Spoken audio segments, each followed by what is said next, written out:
Shalom, Ubrahá, amigos da ONG, pergunte ao Rabino. E a pergunta de hoje é do nosso queridíssimo Israel Lobo Rufino, de Belém do Pará. Belém do Pará é um lugar tão longe. A gente consegue chegar no Congresso Rabínico Internacional em New York, mas Belém do Pará, para nós, fica muito, muito longe. E a pergunta dele era sobre o Sanedrin, sobre isso que está escrito na Torá, que o Sanedrin, tudo que eles determinarem, nós temos que seguir as determinações deles. E junto com isso, está escrito que um profeta ele não pode acrescentar um mandamento na Torá, não pode retirar um mandamento da Torá. Então, como pode ser que os nossos sábios eles fizeram decretos rabínicos que acrescentaram proibições? É claro que eles não poderiam liberar uma proibição da Torá, mas acrescentaram proibições. Então essas proibições, elas não são proibições da Torá, elas são chamadas de proibições de Rabanan. Elas não têm o mesmo nível de proibição da Torá, mas ela é baseada nisso que está escrito que tudo que eles determinarem do lugar que Hashem vai escolher, nós não podemos nos desviar disso nem para a direita nem para a esquerda. Ou seja, temos que fazer o que eles estão determinando, porque o que é decretado no Beit Adin Shomata, no tribunal aqui embaixo nesse mundo, no tribunal rabínico aqui embaixo nesse mundo, é decretado no tribunal divino. A ponto de, quando nossos sábios eles decretaram na antiguidade que a gente não poderia beber um vinho de uma pessoa que não é judeu ou de um judeu que ele não é religioso, porque eles costumavam oferecer vinho para a estátua, e essa oferenda a pessoa fazia na hora que ele pegava uma garrafa de vinho aberta, e ele já dava uma chacoalhadinha, já fazia a oferenda, mesmo que a estátua não estava lá. Então a gente não podia, por causa disso, nossos sábios proibiram para a gente de beber um vinho que uma pessoa que não é judeu ou um judeu que não é religioso, que eles mexeram nessa garrafa quando ela estava aberta. E 1500 anos depois, pergunta a Rabbeinu Yosef Karo, que escreveu Shulchan Aruch, ele fala, agora o mundo mudou. Os muçulmanos que vivem entre nós, eles não são idólatras. Os cristãos da Europa, eles não fazem oferendas para a idolatria. E aonde tem essa idolatria de oferecer vinho para a estátua, é só na Índia e nos confins do norte. Confins do norte era Nepal e Tibete. Não tinha Polo Norte há 500 anos atrás. Então, o Beit Yosef ele pergunta, então por que a gente que vive aqui num país que não se faz oferendas de vinho para a estátua? Por que nós não podemos comprar vinho dos muçulmanos? Por que nós não podemos comprar vinho dos cristãos? Porque na hora que o Beit Adin Shomata, o tribunal rabínico aqui embaixo, eles determinaram que é proibido a gente beber vinho dos goim, daqueles que não são judeus ou dos judeus que não são religiosos. Isso foi determinado no tribunal divino. Então nós somos julgados se a gente vai para o paraíso ou vamos passar por uma retificação no Guieno, que é limitado para 12 meses, mas que uma hora lá é como 70 anos dos maiores sofrimentos aqui nesse mundo. E nós somos julgados se vamos receber uma recompensa pelo que fizemos de bom ou uma retificação pelo que fizemos de ruim. Somos julgados pelo tribunal divino de acordo com o que o tribunal do Sanedrin determinou. Eles foram obrigados a aceitar, estão julgando a gente da mesma maneira. Então por isso o Beit Yosef falou, por causa disso mesmo que não temos aqui no nosso país oferendas de vinho para a estátua, para nós também é proibido beber esse vinho. E a mesma coisa vai acontecer em relação ao decreto que eles fizeram, que é chamado de Bishul Akum. Bishul Akum é o cozimento de a palavra Akum é Ovdei Kochavim Umazalot. Pessoas que trabalham para estrelas, quer dizer, eles rezam, o trabalho na Torá é rezar. Quando está escrito que Hashem ele criou o mundo e não choveu porque ainda não tinha homem para trabalhar sobre a terra. depois que o Adão ele comeu a fruta do Etzadat, está escrito que Hashem deu uma maldição para ele, deserta pega que ele vai ter que trabalhar. Continuando a nossa aula, agora mudamos de paisagem. Estamos aqui na nossa ONG com o nosso querido Hillel. Shalom, Vrachá. A nossa querida diretora. Shalom. Aqui no meio das flores. Tem muitas flores aí, ó.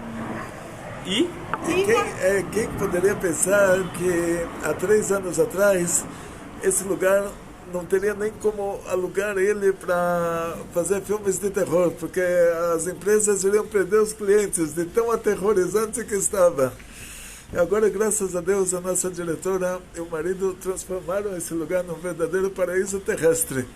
Nossa instituição nasceu, ressuscitou. Estamos comemorando esse ano 10 anos da nossa instituição. Nunca tivemos espaço próprio, só agora, graças a Deus, no mérito de vocês, temos aqui o nosso próprio espaço. E a continuação da nossa aula de hoje, o Rabbeinu Yosef Karo, que escreveu o Shulchan Aruch, e ele falou que ele era obrigado a obedecer o que o Sanedrin determinou, porque o que foi determinado no Bet Adin aqui embaixo foi determinado no Bet Adin lá em cima. E existem 2 jeitos da gente desfazer essa determinação, desfazer o que o Sanedrin decretou. Um jeito é tendo um tribunal com uma qualidade maior do que a deles, e essa qualidade a gente não tem. Outra maneira é tendo um tribunal num número maior do que o deles. Então, a gente nunca iria desfazer um decreto do Sanedrin, porque está escrito na Torá que tudo que for determinado daquele lugar que Hashem vai escolher, então isso dá uma autoridade para eles que a gente não tem. E qual é essa autoridade? Que fora o Sanedrin de Jerusalém, somente quando o Sanedrin de um tribunal rabínico de 71 sábios, ele se encontra no lugar que Hashem escolheu, que é o espaço físico do Beit HaMikdash. Hoje tem lá a Mesquita Patrimônio Tombado da Unesco, mas naquele espaço, aquele espaço físico do Beit HaMikdash, do Templo Sagrado de Jerusalém, tinha um lugar que se chamava Lishkat Sanedrin, no Lishkat Gazet, e o Sanedrin, quando fazia o julgamento lá, aí eles estavam dentro dos padrões divinos de que o que eles decretam no tribunal aqui embaixo é decretado no tribunal lá em cima. Então eles poderiam fazer uma pena de morte, eles poderiam fazer coisas que a gente não pode fazer. Mas 40 anos antes da destruição do Bet HaMikdash, o Sanedrin mudou, saiu do Bet HaMikdash, foram para as Hanuyot, não sei como chama essa região hoje, é o Cardo, é a região das lojas. Então, naquele lugar, já não estando no espaço físico do Bet HaMikdash, eles não poderiam mais decretar penas de morte. Por que eles fizeram isso? Porque eles não estavam dando conta, tinha muitos assassinatos, e eles condenavam um, não condenavam o outro, não tinha tempo para julgar, então eles falaram, sabe o que, vamos deixar nas mãos de Deus, e Hashem vai fazer um milagre, e tem os goim e os romanos, eles estão cuidando também, a polícia romana estava cuidando, então eles falaram, a gente não vai fazer uma coisa errada. Ou nós fazemos julgamentos de pena de morte para todo mundo que precisa de uma pena de morte, ou nós não fazemos para ninguém, e o que os romanos fizerem, problema deles com Hashem, e Hashem vai fazer já um milagre que cada um vai ter a tshuva dele, ou Deus me livre. Ou seja, tem dois jeitos da pessoa, 2 tipos de cuidado que Hashem tem com a gente. Um cuidado é que a gente faça tshuva, que a gente volte sempre para o bom caminho. E outro cuidado é que a gente não faça coisa ruim mais do que uma certa medida, para não ter um guerreiro muito grande. Então, quando a pessoa já chega está escrito na Gemara, tem um conceito que já põe a última gotinha de água para completar uma quantidade que é de um CA. Então, Hashem faz um milagre, a pessoa falece. Não sei como, quer dizer, pode ser de uma morte trágica, pode ser de qualquer jeito. Por quê? Porque se ele vai continuar fazendo mais do que isso, ele já vai receber no outro mundo um castigo que ele não vai suportar. Então Hashem limita também a capacidade humana de fazer o mal para que a gente não receba depois uma retificação tão grande. Então, quando cada um de nós tem um limite, quanto mal ele pode fazer também. Então, na hora que eles pararam de fazer os julgamentos, eles deixaram nas mãos de Deus. Então, se aquela pessoa que já chegou a última gotinha dele, Hashem fazia um milagre que os romanos pegavam ele, e lá eles matavam com torturas, Deus me livre, nem pensar assim naquela época. Ou a pessoa fazia tshuva e já voltava, a tshuva dele era aceita lá em cima. Mas daqui a gente vê que tem uma diferença do Sanedrin estando no lugar que Hashem escolheu ou não estando nesse lugar que Hashem escolheu. Já tem essa diferença. Então, o que vem a ser agora um tribunal rabínico? Quando é feita uma decisão aqui embaixo, essa decisão é tomada lá em cima. Por quê? Ploine matou Almone. Esse Ploine, ele é um herói ou ele é um assassino? Vai para o tribunal rabínico. Vão falar, olha, ele era um policial que ele matou um terrorista e o terrorista estava com uma bomba, ia puxar o fiozinho, a bomba ia matar lá 60 pessoas e o policial matou ele e conseguiu salvar a vida de 60 pessoas. Então ele é um herói, ele recebe uma condecoração. Quem vai determinar isso? Se esse que matou o outro, se ele é o herói ou ele é o assassino? O julgamento. Então esse tipo de julgamento ele vai ser feito também por um tribunal fora do lugar onde estava o Sanedrin.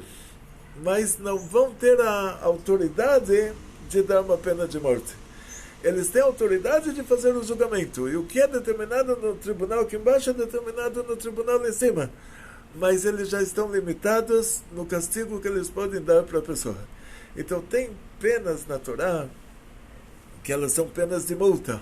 Está escrito que se a pessoa ele roubou um boi e ele comeu o boi, tipo matou o boi, então ele tem que dar 500% de multa, quer dizer, ele tem que devolver, pagar um boi e 500% de multa. Agora, se era um carneiro, é 400% de multa, que a Torá leva em conta que ele teve que carregar o carneiro nas costas, então ele trabalhou duro para roubar. A multa é menor. Quer dizer, a Torá leva em conta até o esforço que o ladrão fez. Mas o que acontece na prática, vamos dizer, esse que matou o boi, então ele tem que dar 5 bois. Esse que matou o carneiro tem que dar 4 carneiros. Esse que foi encontrado com ele o boi vivo, ele paga somente 100% de multa. Ele tem que devolver o boi vivo e dar mais um boi. Então, essas multas, um tribunal rabínico hoje não tem como dar essas multas. A única coisa que a gente pode falar hoje, o tribunal rabínico, é para o ladrão devolver o dinheiro para quem foi roubado. Mas não podemos determinar essas multas da Torá. Por quê? Para determinar aquelas multas da Torá, tinha que ser o rabino, ele tinha que ser um Rav Musmach. A palavra smichá, mesmo que hoje é usada em Israel para cobertor, porque o cobertor ele cobre a pessoa, né? Ele smach é apoiar, então é usado para cobertor, não sei porquê, mas então tinha o Betadin antigo, o rabino da antiguidade. Ele tinha que ser musmach, quer dizer, o mestre dele apoiou as duas mãos sobre ele e deu para ele a autoridade que ele vai fazer agora julgamentos, que ele agora já é pessoa, já tem autoridade para fazer julgamentos pessoalmente. E os romanos uma vez decretaram contra essa smichá, que para eles era autoridade acima da lei. Então eles falaram que o rabino que for musmach, que ele for receber essa nomeação, ele vai ser morto e a cidade onde ele está vão ser mortos também. Tipo, fizeram uma lei assim, muito rígida em relação a isso. E a Gemara nos conta, eu não vou entrar nesses detalhes aqui, como faziam isso. Então eles, para fazer uma nomeação, eles faziam entre duas cidades que não podia se pegasse, aí não ia ser nenhuma cidade nem a outra, porque era exatamente no meio das duas. Eles têm uns jeitinhos assim. Só que chegou uma hora que já terminou, já não tinha mais como, a gente já saiu de Israel. Então tem coisas que só poderiam ser julgadas o Beit Adin estando na Terra Santa, e o Beit Adin sendo Musmar, sendo o Beit Adin que os rabinos são dessa categoria. Agora nós estamos fora da Terra de Israel. Então é claro que a Torá ela dá a obrigação não só para o judeu de fazer um julgamento fora da Terra Santa, mas até para alguém que não é judeu. E aí a gente entra nos 7 mandamentos de Bnei Noach. Então a gente tem uma lei na Torá chamada Dina de Malchuta Dina. A lei do país é considerada lei de acordo com a Torá, contanto que ela não vá contra a Torá. Vamos ver um caso simples. 2 judeus religiosos. Um passou no semáforo vermelho, o outro passou no semáforo verde, e os dois trombaram no meio do cruzamento. E eles não chamam a polícia, eles vão para o tribunal rabínico. E nenhum dos carros tem seguro. E agora o tribunal rabínico, os rabinos, tem lá 3 rabinos, que eles têm um diploma de Dayan, de juiz rabínico, e eles têm autoridade para fazer julgamentos, e eles vão perguntar quem passou no semáforo vermelho. Aí a pessoa que passou no farol vermelho, ele vai falar, pera, mas onde está escrito na Torá que não pode passar no farol vermelho? Então, na Torá não está escrito nada, mas a Dina de Malchut, a Dina, quer dizer que o fato do Código Penal brasileiro ter feito essa lei, que ela não é contra a Torá, então a gente tem que respeitar essa lei todo o tempo que a gente está vivendo no Brasil. Agora você muda para a República da Ilha de não sei das quantas, e lá é o contrário. Quando acende o vermelho tem que passar, e no verde tem que parar. Na Austrália, que a direção do carro fica do lado contrário, e a direita, a esquerda a direita, aí mudou a lei. Aí você morando na Austrália, você é obrigado a andar na contramão. Se você andar na mão, você desrespeitou a lei. Então, daqui a gente vê que até, não só que a Torá pede para a gente montar um Beit Adin, a ponto do Rambam falar que é proibido morar numa cidade que não tem um tribunal, mas até para quem não é judeu também é obrigado a ter uma lei justa, uma lei que não é contra a Torá, e a gente, estando no país, a gente é obrigado a respeitar essa lei, sendo que ela não é contra a Torá. E como vimos antes, quer dizer, a lei muda de país para país. Aqui no Brasil você tem que, se você vai na contramão e faz uma trombada, você é culpado. Na Austrália, se você vai na contramão, você tá na mão certa. E de acordo com a lei de cada país. Assim o Tribunal Rabínico leva em conta essas leis. Então, na Gemara tem vários detalhes sobre isso. Então, aonde está escrito na Torá que o que é decretado no Beit Adin aqui embaixo é decretado no Beit Adin lá em cima, mesmo que esse Beit Adin não é o Sanedrin. Não é o Sanedrin que decretou no lugar que Hashem escolheu. Essa é a pergunta do nosso querido Israel Lobo Rufino. Como pode ser que um tribunal rabínico que fez uma determinação fora de Israel, e o rabino não era Musmar, não era aquele rabino que recebeu do mestre dele as 2 mãos na cabeça, que deu para ele a autoridade de fazer julgamentos, até de Moshe Rabbeinu até ele. E na hora que quebrou esse desencadeamento, aí já não teve mais isso. Não tem como fazer isso sem que tivesse o aluno do aluno até Moshe Rabbeinu. Então, que acontece? A nossa situação, que nós temos aqui um tribunal rabínico que não está no lugar do Bet HaMikdash, não está em Jerusalém, não está em Israel, não está na Terra Santa, o rabino não é Mosmach. E mesmo assim, o que é determinado no Bet Adin aqui embaixo é determinado no Bet Adin lá em cima. Como pode ser uma coisa dessas? Então vou dar um exemplo para vocês mais fácil, muito mais fácil do que esse. Eu faço um casamento. Está escrito nos 10 mandamentos que é proibido ter uma relação com uma mulher que é casada com outro, não com ele. Então fiz um casamento. Aquela mulher ontem ela era solteira. Hoje ela é casada. Lá em cima, no Tribunal Divino, o status dela mudou. Por causa que eu fiz o casamento dela aqui embaixo, no Tribunal Divino agora, o Tribunal Divino decretou que ela é uma mulher casada. Então, se ela dormir com o vizinho, o Tribunal Divino vai decretar, Deus me livre, que ela fez uma atrocidade. Ela fez uma coisa muito errada. Ah, mas ontem, se ela dormisse com o vizinho, também não está certo, mas não naquele nível. Então, o que acontece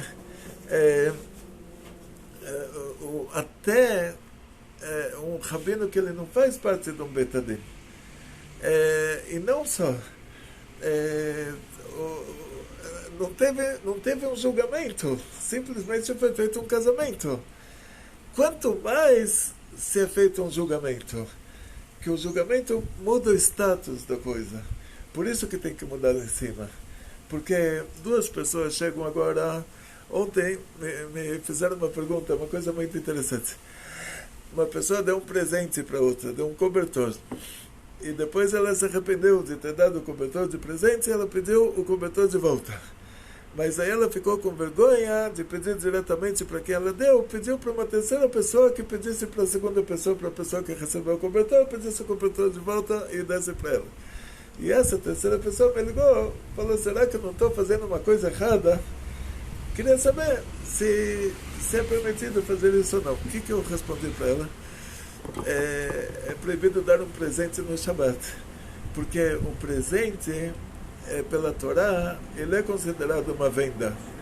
Uma venda custou R$0, mas foi uma venda, mudou de propriedade, mudou de proprietário.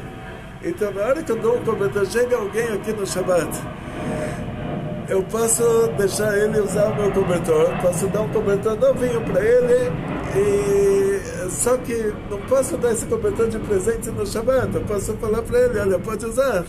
O cobertor continua sendo meu até a Avdalá. Depois na Avdalá eu falo para ele, agora um presente para você. Então por quê? Eu trago um hóspede para casa, eu falo, você pode comer a minha comida, entende? Mas não posso falar, olha, essa comida é um presente para você, porque na hora que eu dou um presente, eu estou mudando o dono do negócio. Quer dizer, a pessoa agora recebeu de mim um presente. Se eu pego de volta, eu estou transgredindo 10 mandamentos de proibido roubar. Então eu não posso pegar de volta. Então, onde mudou o status? Mudou o status lá no Tribunal Divino lá em cima. A pessoa está sendo julgada de acordo com essa mudança de status. Quer dizer, nem precisou de um tribunal rabínico para determinar que houve uma mudança de status. Eu levantei o óculos que alguém me deu de presente. Na hora que eu levantei, é meu. A pessoa me deu de presente, eu aceitei. Enquanto eu não levanto, quer dizer que eu ainda não aceitei. A pessoa falou que me deu. O fato dele ter falado que me deu é uma promessa muito, muito legal. Mas ainda não muda de dono. Até que eu não levante o objeto ainda não é meu. Quer dizer, ele me deu, ele já me deu. Eu aceitei, ainda não aceitei.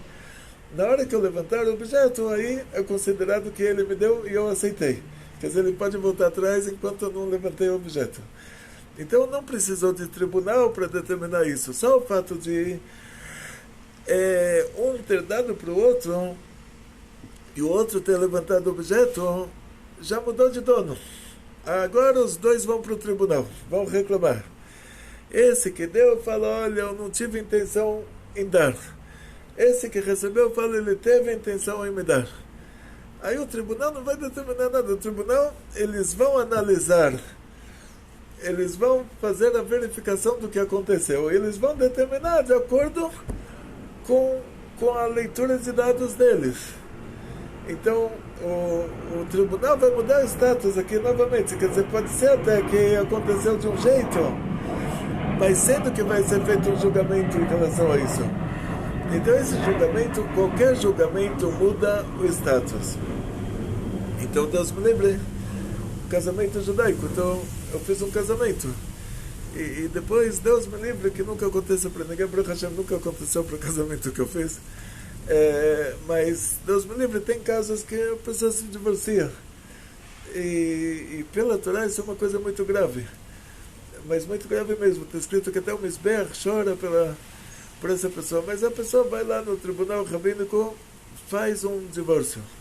Então, na hora que eu fiz o casamento dela, o tribunal divino mudou o status dela. Ela era uma mulher solteira, agora ela ficou uma mulher casada. Depois que o tribunal rabínico fez o divórcio dela, ela mudou de status de novo. Ela era uma mulher casada, agora ela virou de novo uma mulher não casada.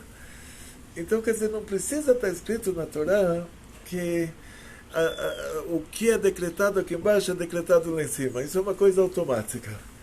É uma coisa automática. Quer dizer, não precisou, em muitos casos, não precisa do tribunal. O tribunal só entra para analisar os fatos. Aí o tribunal é obrigado a dar um psak, a dar uma determinação de análise dos fatos. E por isso que eu já uma vez acompanhei uma pessoa para um tribunal rabínico aqui na cidade. Então, era um caso de uma professora que trabalhava numa escola e pediu para mim acompanhar ela para um tribunal rabínico. Chegamos lá, um rabínico conceituado na cidade. A primeira coisa que ele falou, ele fez uma condição. Ele falou: só faço o julgamento de vocês com a condição de que vocês vão aceitar, vocês se comprometem a aceitar o que eu vou determinar. Porque ele precisou fazer isso? Porque aí você entra nesse assunto. Será que o tribunal tem a autoridade de fazer o julgamento? Mas pela Torá, eles não têm autoridade de obrigar a pessoa agora a fazer o que eles determinaram. Então, como eles não podem julgar a pena de morte, como eles não podem dar uma multa, eles não podem também fazer uma... como se fala assim, o salapor, mandar alguém para casa da outra pessoa para tirar as coisas. Como se fala assim, tem em português, tem uma palavra para isso. A pessoa está devendo, então o tribunal manda a polícia retirar as coisas. Então, sendo que o tribunal rabínico não tem, ele só tem autorização para fazer o julgamento. Ordem e apreensão. Ordem e apreensão. Então a gente só teria essa permissão de ordem e apreensão naqueles critérios de tribunal que o Rabino era Mosmar, na terra de Israel. Teria, aí a gente poderia dar pena de multa, dar pena de ordem e apreensão. Agora um tribunal rabínico no Brasil, se ele vai dar uma pena de ordem e apreensão, ele está indo contra a lei. Então a gente não pode ir contra a lei porque essa lei não está contra a Torá. Se a lei fosse contra a Torá, como tinha na Rússia, que era proibido a pessoa rezar, proibido cumprir Torá, mitzvot, aí lá era permitido para a gente ir contra a lei porque a lei está contra a Torá. Agora, aqui que a lei não está contra a Torá, não posso ir contra a lei. Então não posso dar uma ordem, fazer uma ordem de apreensão, porque isso vai contra a lei do país. Então o que acontece? Que aí o Rabino, ele, antes do julgamento, ele falou: olha, eu só faço o julgamento com a condição de que vocês antecipadamente vocês aceitam o que eu vou falar, o veredito. Vocês aceitam o veredito e vocês sozinhos vão cumprir o veredito. Então esse que é o detalhe. Então, por isso que não precisa estar escrito na Torá que o tribunal rabínico vai determinar, o tribunal divino determina, porque isso já é uma coisa óbvia. Quer dizer, em relação ao Sanedrim, que eles têm o direito de fazer uma pena de morte, aí a Torá tem que determinar isso, realmente, que é permitido para eles fazerem uma pena de morte. Quer dizer, tudo que eles fizerem que não é contra a Torá, também tem esse detalhe, né? Aí o que eles determinam aqui embaixo é determinado lá em cima. Agora, para um tribunal menor, ainda fora de Israel, que a gente julga coisas menores, essas coisas menores elas já são automaticamente, já estão dentro desse... Por exemplo, Avraham Avinu, que ele ensinava as pessoas a não fazer idolatria, os 7 mandamentos Bnei Noach, isso já tinha antes da entrega da Torá. Quer dizer, não precisa a Torá falar que tem que cumprir 7 mandamentos de Bnei Noach, que isso já é uma coisa desde a Arca de Noé. E agora vamos então para esses decretos grandes. Pela Torá é permitido 2 mulheres se casarem com o mesmo marido. E nos países árabes, que a vida era mais difícil, as mulheres elas não queriam ficar sozinhas, quer dizer, elas tinham muitos filhos, então se o marido fosse casado com 4 mulheres, facilitava bastante para elas. Então elas próprias pediam para o marido, apresentavam a amiga, pediam para o marido casar com a amiga delas. E qual é a fonte disso, que nos países árabes é permitido uma mulher, algumas mulheres se casarem com o mesmo marido? Porque é permitido para os judeus árabes que eu digo hoje em dia, judeus que moram em países árabes, onde a lei do país árabe permite de um homem se casar com mais do que uma mulher simultaneamente. Aqueles judeus que moram naqueles países tipo Marrocos ou Dubai ou lugares assim, porque para eles é permitido se casar com 2 mulheres? Porque está escrito nos 10 mandamentos que a pessoa não pode ter uma relação com a mulher do outro. Então, por causa que está escrito essa linguagem, a mulher do outro, quer dizer que 2 homens não podem compartilhar a mesma mulher, mas a mulher, ela pode ter uma relação com o marido da outra. Quer dizer, 2 mulheres podem se casar com o mesmo homem. 2 homens não podem se casar com a mesma mulher, porque para cada um deles, ela é a mulher do outro. Ele não pode ter uma relação com a mulher do outro. Então, se ela se casa com 2 homens, nenhum dos 2 pode ter uma relação com ela. 2 mulheres podem se casar com o mesmo marido, porque para cada uma delas, ele é o marido dela e também da outra. E ela pode ter uma relação com o marido da outra, contanto que seja o marido dela também, ao mesmo tempo. Ela só não pode ter uma relação com o marido da outra se o marido da outra não é o marido dela. Mas se o marido da outra também é o marido dela, como no caso dos países árabes, então elas poderiam ter algumas mulheres se casar com o mesmo homem. Então, quando eu cheguei no Baba Sala, em 1978, eu conheci 3 esposas dele. Ele era casado com 4 esposas, com seus filhos, tudo, Baba Baruch. E só que uma já tinha falecido, então 3 ainda estavam vivas, e a mulher do Baba Meir acho que tinha falecido. Mas assim, eu conheci 3. Eu não sabia muito quem era quem, porque eles têm um pudor tão grande. As mulheres e os homens lá não se misturavam. Então ele recebia o público, ele recebia só homens. E se tinha uma mulher pediu uma brachá, aí ele mandava pela esposa dele, mandava brachá para a mulher. Então eles tinham um pudor, os judeus árabes têm um pudor que os judeus europeus não chegaram àquele nível de pudor, que é uma coisa automática nos países árabes, não sei porquê. É uma coisa não só na comunidade judaica, também entre os árabes, eles têm também um certo pudor, assim, um acréscimo de pudor que os europeus não têm. De qualquer maneira, o Rabbeinu Gershon, ele passou por uma situação assim, que a esposa dele não poderia... Isso, o Rabbeinu Gershon era 1100 anos atrás, no maior país mais cristão do mundo, que era o Império Bizântico, Império Romano do Oriente, e que hoje é o país muçulmano. Hoje o Império Bizântico antigo é a Turquia de hoje. Naquela época era o maior país cristão do mundo, eles determinavam lá, e o Rabbeinu Gershom era o rabino da comunidade judaica do Império Bizântico, então ele era autoridade rabínica na Europa, ou seja, a Turquia naquela época era a Europa e a Espanha era a Arábia. Ano 900. A Espanha era o cúmulo do Império Árabe e a Turquia era o cúmulo da Europa. E Rabbeinu Gershom, ele era casado, não tinha filhos, e se tu me pergunta do nosso querido Israel Lobo Rufino, que ele pergunta sobre o Rabbeinu Gershon, como ele tinha essa autoridade para decretar isso. Então, o Rabbeinu Gershon, ele não tinha filhos. A esposa apresentou para ele a melhor amiga dela, para ele se casar com ela também, então ele se casou com ela também. E aconteceu que ele não tinha tempo para dar a mesma atenção para as duas. Então, num país árabe, por causa da mentalidade delas, elas não vão precisar tanto dessa atenção. Elas têm uma mentalidade diferente, mas já no país europeu, a mentalidade é diferente. Então aconteceu que ela foi procurar, ela encontrou lá o futuro imperador do Império Bizântico e teve um caso com ele. Rabbeinu Gershom, ele falou, está escrito no Tilim que lo yanuach shevet haresh al goral hatzadikim, que Hashem, ele não dá para um tzadik uma mulher ruim, não dá para um homem ruim uma mulher boa, não dá para um homem bom uma mulher ruim. Quer dizer que se o homem não vai com a mulher do outro, a mulher dele também não vai com o marido da outra, vamos dizer assim. Então ele falou, como pode ser que isso me aconteceu?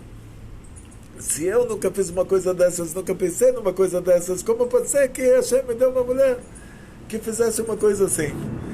Então ele entendeu que ele é uma pessoa pública.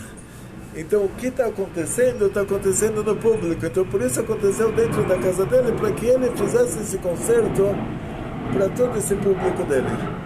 Então ele fez uma pesquisa, como a Gumará fazia as pesquisas antes de tomar uma decisão. Os sábios da Mishnah, os sábios da Gumará, eles faziam uma pesquisa, eles pegavam 70% das pessoas se comportavam assim, eles determinavam de acordo com a maioria. Então ele fez essa mesma pesquisa, ele viu que a maioria das famílias tinha uma mulher que traía.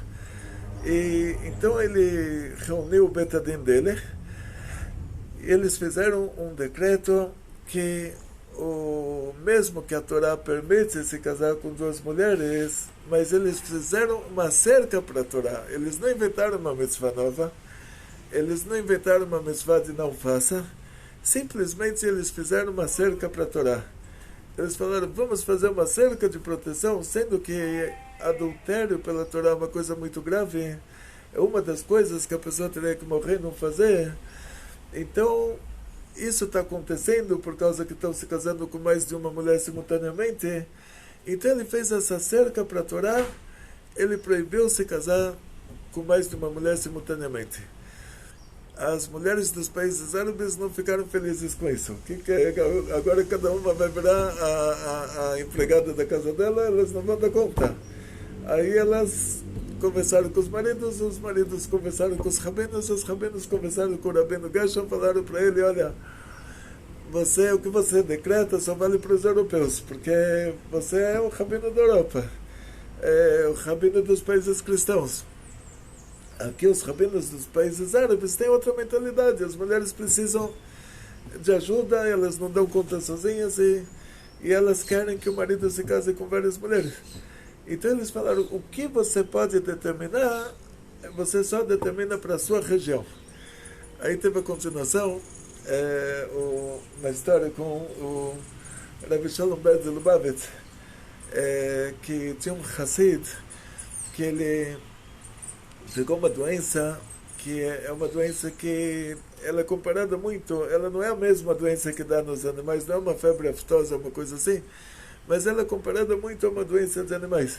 É uma doença de pulmão, que tem muitas características parecidas com a doença dos bois. O médico na Rússia falou para ele, olha, em um mês você morre, passa a herança já para as crianças, já dá a casa para um, ou a carroça para o outro, para as crianças não se matarem, não se pegarem depois. Quer dizer, você tem um mês de vida, esse mês de vida vai para o cartório já distribuir seus bens. Ele, no lugar de ir para o cartório, ele foi para o Rabbi Shalom Ber de Lubavitch. O Rebbe, ele contou para o Rebbe a doença que ele tinha, mostrou o diagnóstico do médico. O Rebbe falou, essa doença é comparada a uma doença de bois, que para o Remó, que era o rabino dos europeus, da época do Beit Yosef, da época do Shulchan Aruch, 600 anos depois do Rabbeinu Gershon, para o Remó, essa doença do boi mata em um mês. Para o Maran, que era o Rabbeinu Yosef Karo, que escreveu o Shulchan Aruch, isso é um resfriadinho, o boi nunca vai morrer disso. Então ele falou, lá em cima, o tribunal divino, ele determina de acordo com a região também. Se os rabinos da Europa determinaram assim, então o tribunal divino para europeus determina dessa maneira. Se os rabinos dos países árabes determinaram diferente, você passou a fronteira, chegou na Terra Santa, lá já o tribunal divino já vai te dar um saco diferente. Então ele falou, te recomendo de você correr agora, tenta chegar em Israel, se você consegue chegar lá em um mês, você vai viver a vida inteira. Ele contou essa história até os 90 anos de idade, que ele poderia ter falecido muito jovem. E então, a tal ponto isso vai, quer dizer, que o que é determinado no Beit Adin aqui embaixo é determinado no Beit Adin lá em cima, isso já pega até essas proporções. Então, qual é onde a gente encontra isso na Torá? Que a Torá não somente fala que olha o que foi determinado no lugar que Deus vai escolher, mas a Torá fala também no juiz que vai estar nos seus dias. Dizem nossos sábios que aqui a Torá está comparando como tinham épocas que o juiz da época era o Iftach HaGiladi, o juiz da época era o Shimshon. Esses juízes eram meio, como a gente fala, um juiz meia boca, né? Tipo, o Iftach HaGiladi não sabia muita coisa. Ele tinha o tribunalzinho dele, mas era assim, deixava muito a desejar. O Shimshon, o Sansão também. Mas a Torá nos conta que a Shofet Sheye Bayamim Haem, quer dizer, o juiz que vai estar naqueles dias. Então, quer dizer, ultrapassando a época do Sanedrin, ultrapassando a época que o Rabino era Musmar, ultrapassando tudo, quer dizer, o juiz que vai estar hoje, nos seus dias, depois que já não tem mais Beit HaMikdash, depois que a gente não mora mais na Terra Santa, mesmo assim a Torá fala, o juiz que vai estar nos seus dias. Então, nisso a gente se apoia para essa autoridade que o tribunal aqui embaixo, como o Rabbeinu Gershon, teria autoridade para determinar para todos os rabinos europeus, para todas as pessoas da Europa. Agora a gente vai mais para frente ainda. O Shlosh Neluchot Abrit, Rav Horowitz, uma vez ele viu com os próprios olhos, ele viu um peru atacando uma pessoa, e o peru matou a pessoa. Então ele chegou à conclusão de que o peru é uma ave de rapina, proibido comer peru. Só que aí ele não estava nessa categoria que ele pudesse determinar para todo o povo de Israel, porque ele não era o Rosh Sanedrin na época da Mishnah. Ele não estava na categoria que ele poderia determinar para todos os judeus da Europa. Então, mas ele falou, pelo menos tem um mandamento na Torá, 10 mandamentos, mandamento de honrar pai e mãe. Ele pode determinar para o filho dele. Aí ele falou para o filho para não comer peru. Aí ele falou para o filho, não só isso, mandamento de honrar pai e mãe, você quer me dar uma honra verdadeira, você também fala para o seu filho não comer peru. E também fala para ele falar para o filho dele, o filho dele falar para o filho dele. E até hoje, quem é dessa família do Horowitz, eles não comem peru, mas tem muito Horowitz no meio judaico, não é todo Horowitz que era parente do Shlomo. Mas então a gente chega no nível mais baixo, quer dizer, ele já não tinha a capacidade de determinar para todos os judeus europeus. Então ele falou, pelo menos para o filho dele ele pode determinar, por mandamento de honrar pai e mãe. Se não é contra a Torá, o filho tem que dar uma honra para o pai. Então, a conclusão que a gente chega aqui quando nós vemos esse assunto do peru, primeiro resolver o assunto do peru, por que então ele não conseguiu determinar para todos os judeus europeus que os outros rabinos não aceitaram? Então tem que ter uma maioria que aceite para determinar.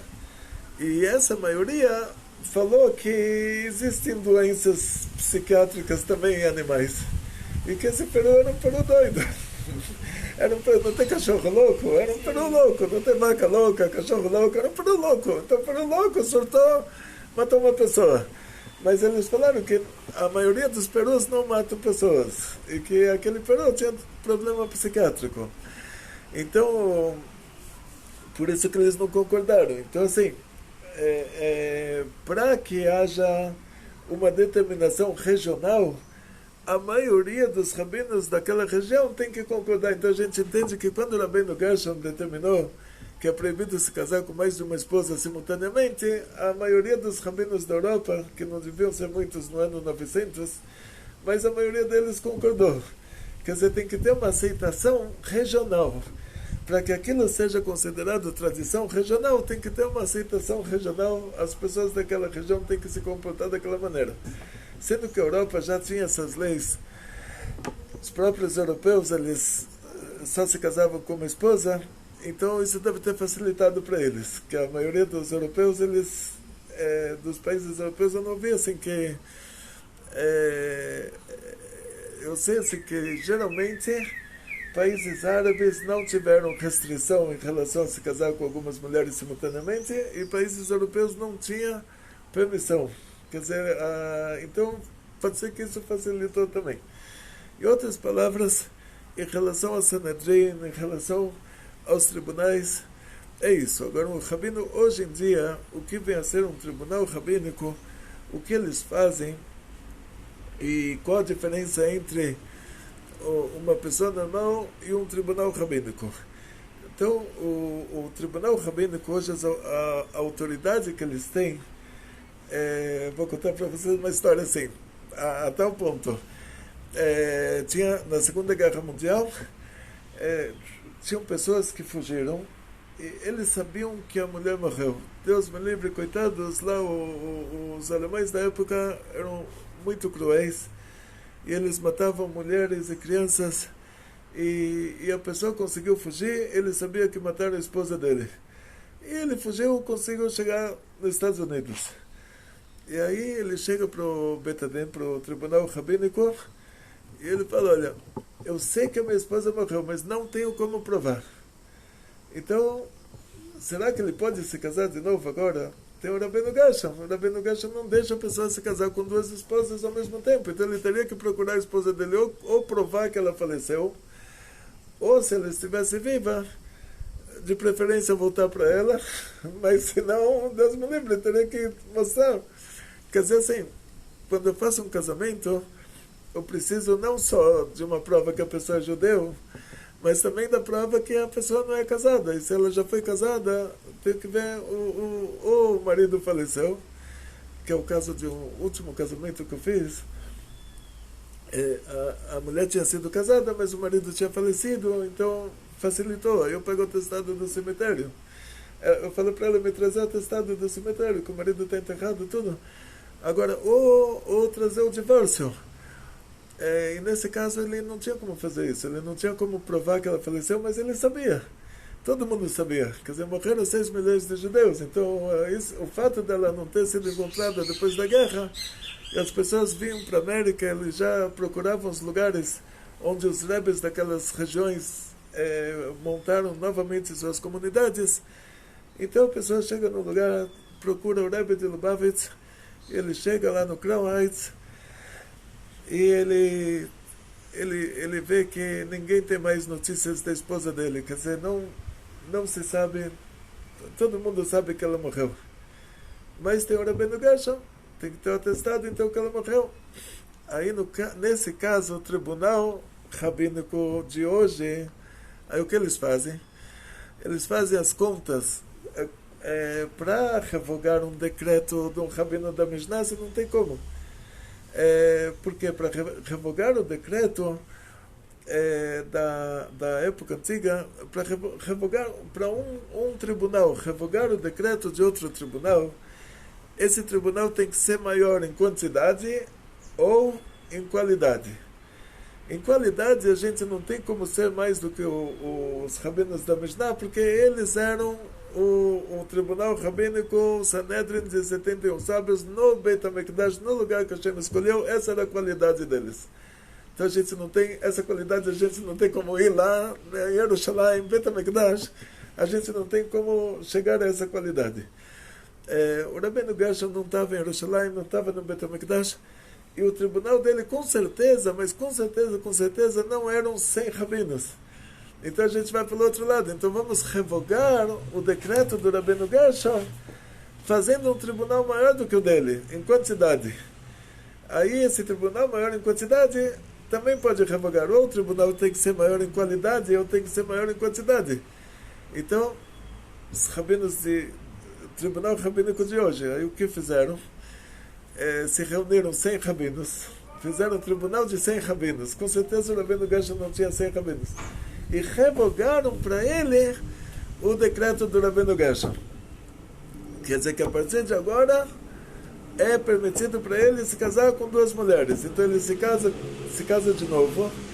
Se acontecer um milagre sobrenatural que a mulher anterior aparece, aí ele é casado com as 2.